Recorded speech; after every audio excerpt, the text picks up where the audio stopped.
I'm currently on my lunch break at work, and I'm prepping for tonight because my wife and I will be putting hardy backer on the ground uh, to start the subflooring for the tile that we have bought. We'll be getting the tile pretty soon, so I'm pretty excited because it's going to look good. And we're also getting a new slash used oven. I'm looking forward to that. I think it's going to look really, really good. So let's see what it comes out to look like.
I take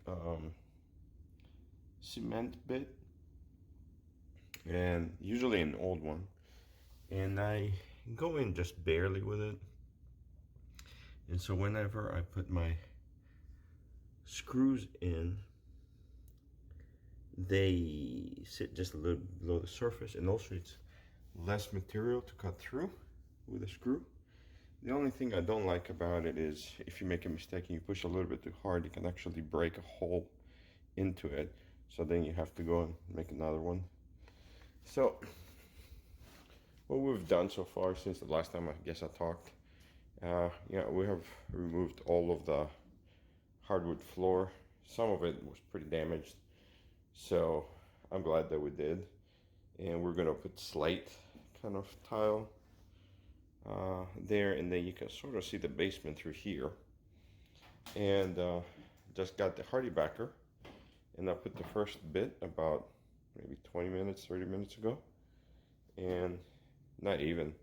And then I start working on this one, and I'm going to move the dishwasher now over to this side because it's still attached via electricity back there.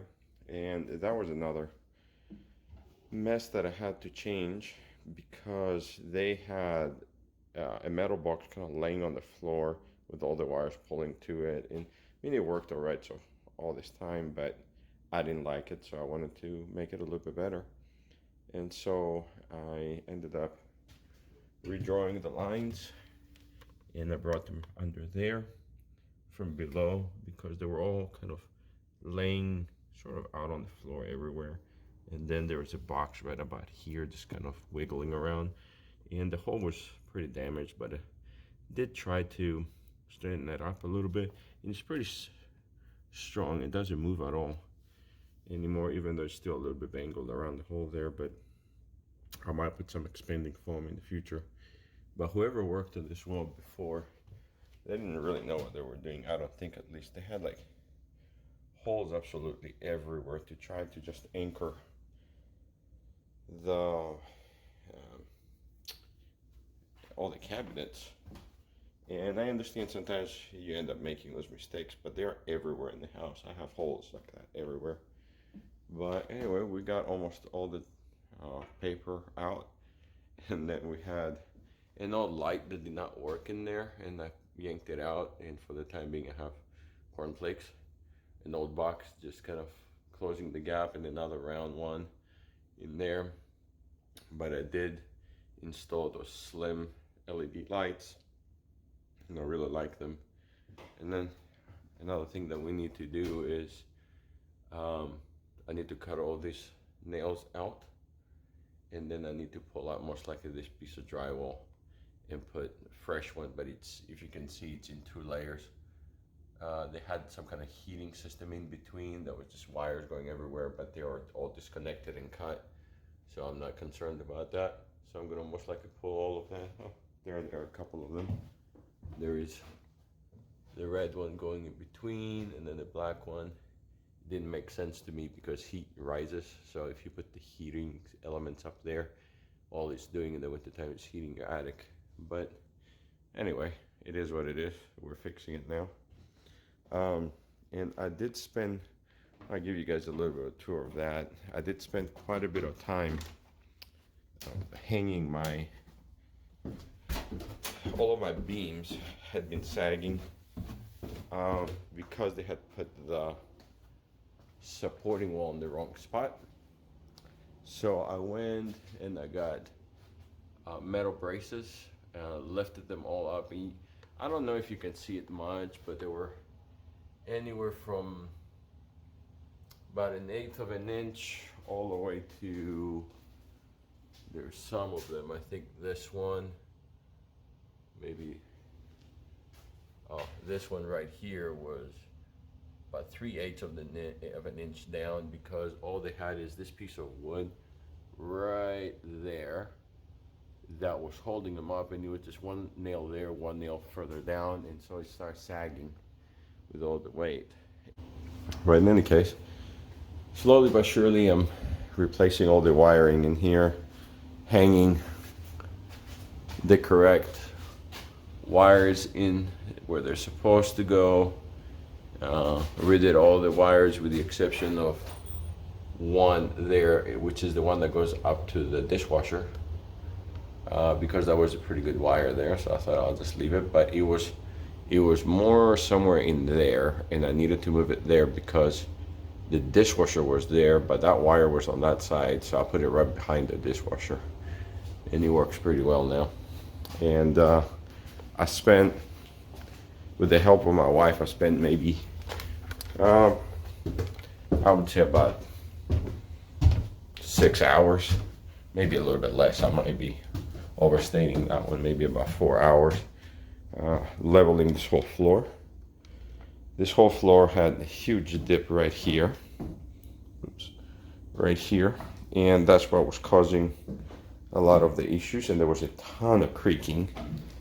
And so, in case you want to know maybe how to fix some of it at least, if you see, you might be able to barely see this, but like this nail that they were nailed down, you see it's a little bit up.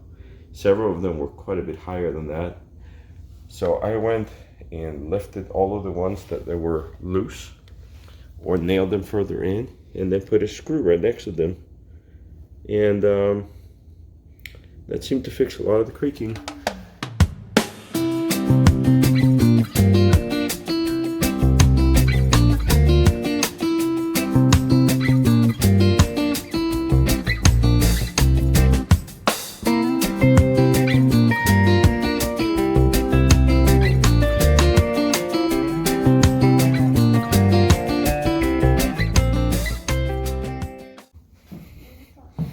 It's not bad for used. I got some oven cleaner. Mine's pretty clean. It's all stuff baked on food and grease. Yeah, Okay. not bad. We just need to clean it up a little bit, but it's pretty good.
right, we got 1, 2, 3, 4, 5 attached, and then the 6th one is just sitting there. There is a gap. No matter how I do it, there's a gap here and a gap there. Even though I'm trying to make them perfect, it won't do it.